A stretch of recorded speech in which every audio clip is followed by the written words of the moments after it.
So, I'm going to be talking about yet another boss because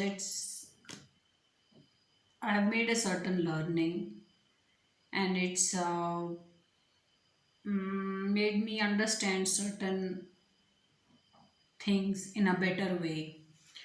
And I believe in gratitude. So, I wanted to talk about this very small thing that once one of my bosses told me. So, I used to work for a bank and I was a trainer there. And once we had um, some kind of a training program, but it was more like a freewheeling thing, not very serious office setup. So we were meeting in a outside the office space with everybody, and then the training was happening. So when after I had finalized everything about the training, I asked my boss that what should I write as a dress code. And he said, just write business casuals. And I said, boss, what if someone wears jeans and come? What if someone wears jeans? Then what should we do? I said, should I write some examples like collared shirt? And as I'm still speaking, my boss very angrily looked at me, not angrily, but in a very fed up way. He just looked at me and he said, just write business casuals and people can then wear whatever they like. If they want to wear jeans, let them wear it. If they show up in shorts, they can. For them, if Bermudas are business casuals, they can. So, whatever they interpret, they can wear and come. Just write business casuals and that's it. So, that's what I did. It opened my mind in a certain way that no matter what we do or what we get done from people, we have to give lot of leg room for interpretation.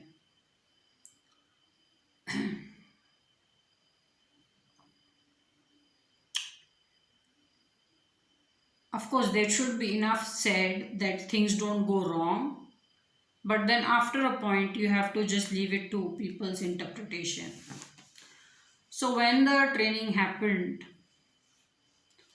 there was actually someone who showed up in, I would have normally tagged it as casuals and not as business casuals, but because of what my boss said, I just looked at him and I looked away. I didn't even care, if he was in casuals or, something, because very well what my boss said was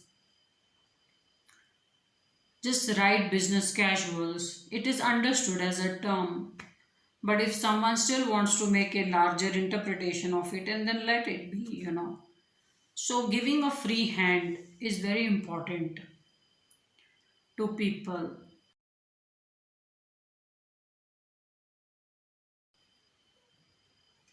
Now, I will talk about a certain vision I had about this boss.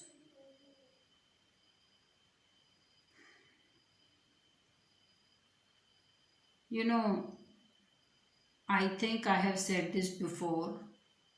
Lot of times in the dreams and visions, you may see a person in a completely different form or looking completely different. They may not look exactly, or they may not look like the way they look in person to you now or how they are, but they may look completely different in a vision or a dream. And the only way you will recognize them is in the dream or vision is you will get an emotional hit. You will get that feeling, that emotion will hit you, and you'll immediately recognize, oh, this is this person. So, I know it's very difficult for you to understand this because very, very less number is of people are psychics, so I get it that it will be difficult for you to understand.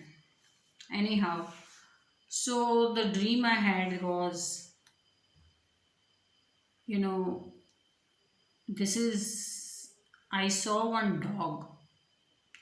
He was a golden retriever and he had a bag, a cloth bag around his neck, and there was a toothbrush, comb. It was all light stuff in his small bag around his neck. And he was standing and looking at me, and I am about to die. This may be 2 3 days before my death. So, this is a dream, right? So, in the dream, I just because of the way I'm breathing and I'm on the bed, so I may have been because of old age on the bed. So, because of my breathing, I could tell I don't have more than 2 3 days, that I'm gone definitely in 2 3 days just because of my breathing.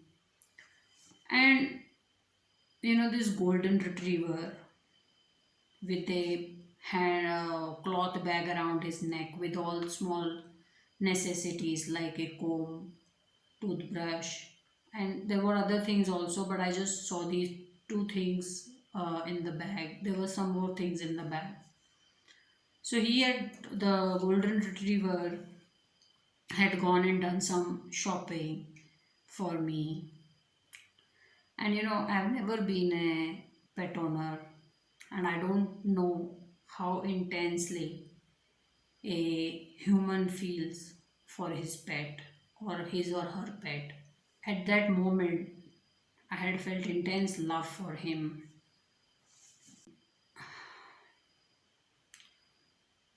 So, this was just what I saw, and then I got an emotional hit, and I recognized he was my boss. A lot of times I had asked, a lot of questions about him spiritually, and I found him to be a little bit not supportive in many ways. And there are a lot of things that did not go as well it should have gone with me reporting to him. And I was surprised with this dream where I saw him the way I saw him. And when I got the emotional hit and I recognized him, I was very surprised because, in that moment, I had felt intense love for him as a pet owner.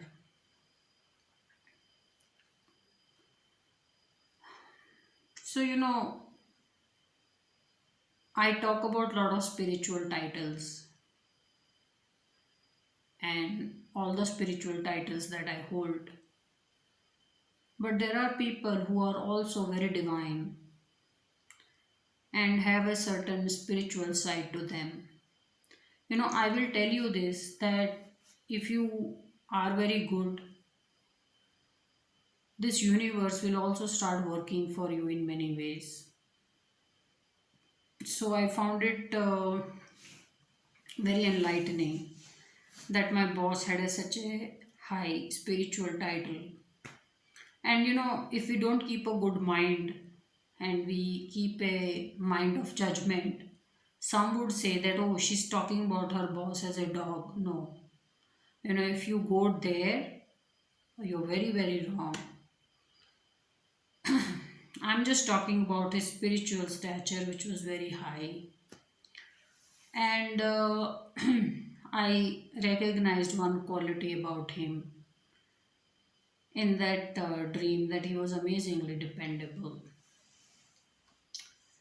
So, we all go looking for divine and God at a lot of places, and we want spirituality. But as I said, divine is around, good is around, and we should be able to see it in people closest to us.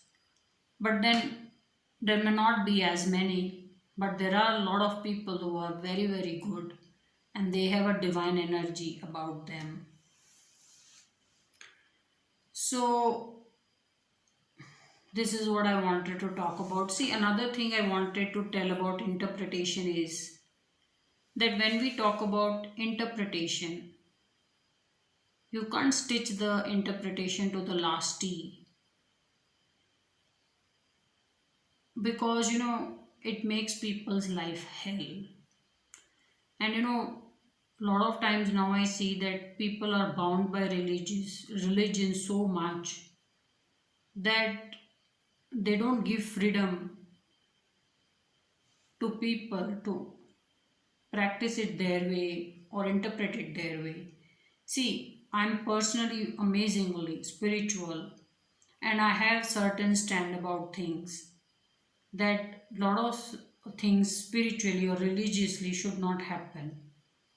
And I will, and I keep talking about them. I have another channel, Purple on Art.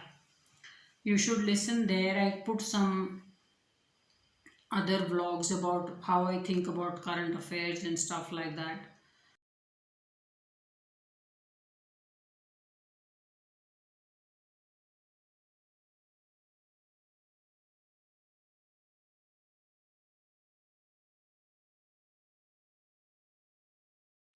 So there are things that I'm not okay with, people crossing a certain threshold with religion. But till a certain level, I believe people should be given a freedom to practice the religion. One example I want to talk about is, once I got very hurt was, there was a report about, so first I saw in a newspaper there was a lady, she was dressed in a very beautiful way, and she was standing on a pyramid in a very exotic way, and she did a photo shoot there, and it came out in a lot of papers, newspapers and all. And then I saw that the government or the Egyptian authorities arrested her and the auto driver or the taxi driver who took her to the top of the pyramid. And they said she's insulted the pyramid by posing or doing the photo shoot like that. One, she almost imitated the image which was there on the tomb or the pyramid, and she just, you know, reproducing the way the imagery or drawing was, and getting a photo shoot done. How can anybody be offended? And why are you jailing people, over such a small thing? So, giving people freedom with religion is very important. So, and it all starts with letting people interpret. If she feels that, why not? She can pose and replicate the same artwork which is made on the somewhere on the pyramids or pyramid related artifacts or scriptures. Then let her reproduce it, let her do a photo shoot about it. What is there to arrest her? What is there to arrest the taxi driver? Why are we so controlling about people? So this is where I talk about giving people freedom of expression and interpretation. Just tell so much and then let them be. So this is I wanted to talk about my boss. I wanted to also talk about a tarot card. I saw him in the energy of the tarot card of the justice, which means he's a very, very fair person. He will evaluate everything as he sees it, and then he will take action. With this tarot card, I also understood his management style, which was mostly he may not reach anywhere into any affairs or in the general public to see what's happening, but he will wait to be told. So, I had a lot of questions to ask about how he was, what his management style was, and all of that, and a lot of answers got delivered to me. So I just wanted to do this ode to my another boss. So this is my another boss, and I had this very beautiful learning that I made for about from I took this learning from him.